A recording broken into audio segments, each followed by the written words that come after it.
'మిరాయి' మూవీలో 'గెటప్ శ్రీను' అన్న ఒక ఇంపార్టెంట్ రోల్ ప్లే చేస్తున్నారనే ఫీలింగ్ మనందరికి ఉండే భయ్య. కానీ నిజంగా చెప్పాలంటే ఆయన చాలా అండర్ యుటిలైజ్ చేసుకున్నట్టు అనిపించింది నాకు 'మిరాయి' మూవీలో.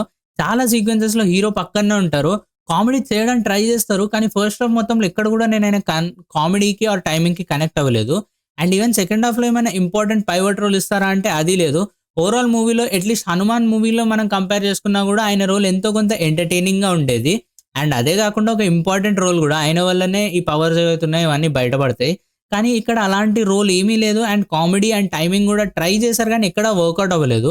అండ్ వీళ్ళిద్దరి డ్యూయో సెట్ చేయడం వల్ల కొంచెం 'హనుమాన్‌కి' ఈ మూవీకి సిమిలారిటీ ఉన్నట్టు సేమ్ కైండ్ ఆఫ్ ఫిల్మ్ లాగా ఒక మైండ్ సెట్ కూడా సెట్ అయిపోయింది ఆడియన్స్‌కి. అండ్ అది గూడా ఒక డిసడ్వాంటేజ్ గానే మిగిలింది మూవీకి. వీళ్ళ కాంబో సెట్ అవుతుంది అనుకుంటే అసలు వర్కౌట్ అవ్వలేదు. అండ్ ఎక్కడ గూడా కామెడీ నాకు పెద్దగా ఫీల్ అయినట్టు అనిపియలేదు.